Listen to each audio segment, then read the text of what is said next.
Well, now that that's dry, we'll look at the next stage. We're not quite ready to start painting the buildings yet. We're still sort of setting the scene and putting in a backdrop. And there's quite a few trees and bushes, some further away and some coming more towards the foreground and the middle distance. I'm going to paint all these trees wet in wet, so it's very important that I have all the colours ready. I'm going to start with some green. I'm going to take some Oriolin with just a touch of cobalt blue. I want a bit of lemon yellow, just slightly watered down. And then I want a rich dark green. And for that I'm going to use Viridian. Now that's a very strong green, like an emerald colour. But it's a good base for dark greens. And I'm going to add some ultramarine blue to it. And then calm it down with some burnt sienna. And one other colour, raw sienna and burnt sienna, just to add a bit of warmth and variety into it. Right, now these colours are ready, let's have a look at the trees. Starting with this cool grey for the more distant ones. I'm just using the side of the brush to catch the paper so I get a sort of broken, uneven effect.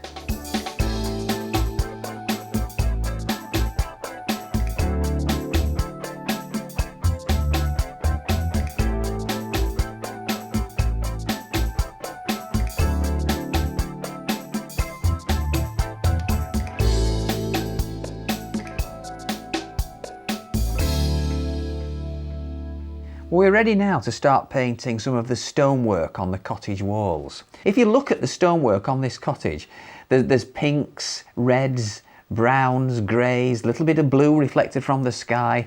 And in order to make it look varied and interesting, we need to get a few of these colours mixed, ready to use. I'm going to start with a bit of Naples yellow. This is a lovely creamy yellow colour. And I'm adding to that Naples yellow a little bit of cobalt violet to create a sort of warm pink colour. Now a nice stone colour made from raw sienna and burnt sienna, and if you remember that was the first colour again that we used in the sky, and this will give the picture some harmony because these colours are occurring again in the stonework. Now a touch of cobalt blue with a little bit of cobalt violet, and I'm going to put a little touch of burnt sienna into that to make it into a grey. Okay, so I'm going to start with that slight pinky colour and paint it over the stonework on all of the buildings.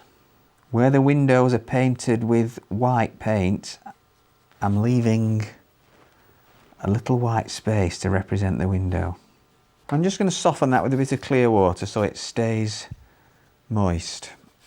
Then I'm taking the raw sienna and burnt sienna and dropping that in. I want these colours to drift in with each other and merge on the paper. You get far more interesting results if you let these colours mix on the paper than if you try mixing too many of them together in the palette. A bit of that grey. It's quite nice at this stage to just let yourself free with your brush and just drop these colours in rather than looking at exactly where they are on your photograph. I mean, I don't think there's any problem in working from photographs, but it is a mistake to follow them too slavishly. A good idea to create a bit of texture on your paper can be to use a little bit of kitchen roll and dab it in one or two places to lift a bit of paint off. Now straight away, while this background's still damp, I'm going to start putting in these other greens and yellows to sort of get the impression of the weeds and foliage and the climbers growing up the walls.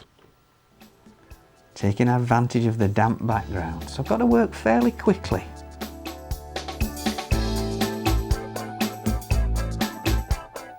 I'm not trying to copy all the shapes of the plants in this painting at all. I'm just trying to get an approximation, a sort of impression of it, if you like, just to sort of get the basics in place.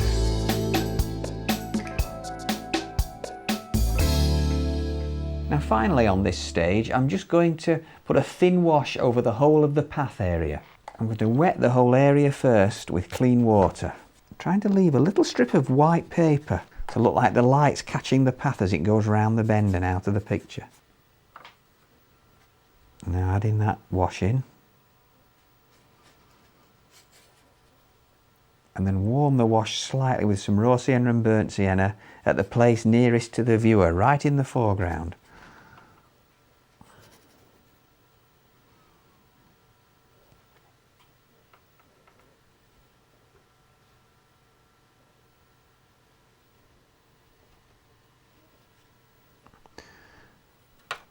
It can help just to define these edges while the path's still wet, so they don't look too neat and tidy, almost as though they've been trimmed. Just by dropping it in to the edge there while the path is still wet.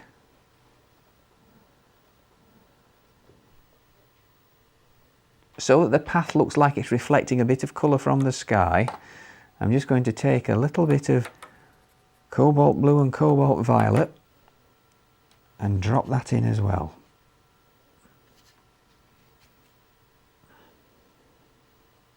Well, now that we've got all the basic background washes in place, both for the foliage and the cottage and the path, all of it really, we can now start to develop the building by sharpening it up with a bit of detail.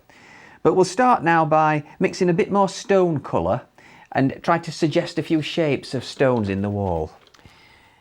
And I've got to be careful when I do this that I just pick out a few stones. It's easy to get into the trap, especially if you're enjoying it, of sort of putting every stone in. Now a fairly strong dark brown with cobalt blue and burnt sienna.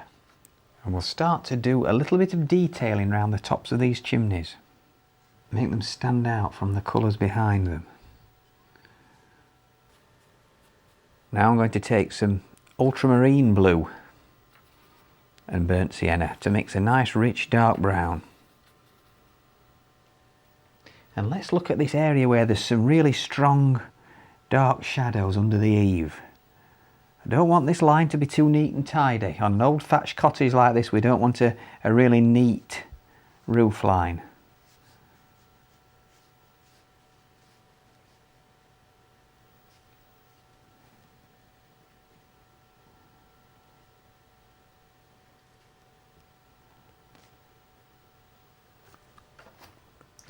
And then I'm going to mix some shadow colour. Very important when you're mixing shadow colour that you mix it from some of the same elements in the sky. So I'm going to take that cobalt blue and cobalt violet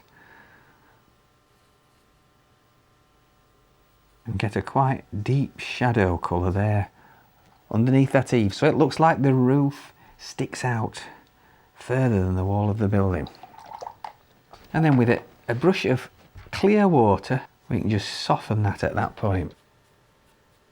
And this not only serves to represent the shadow area of that foliage, but the dark there helps to pick out the edge of the roof of that little porch. I'm going to look at putting some more shadows in now, looking at a definite light and dark side to the building so they look like solid three-dimensional objects.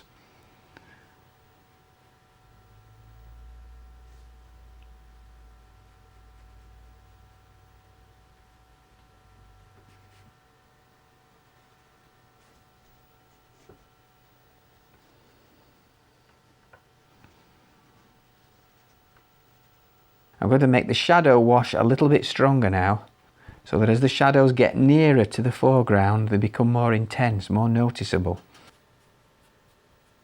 And then let's drop some lemon yellow in for a bit of this foliage, bringing it all down to the top of this gateway. Again, working quickly so that I can drop this into the slightly damp background.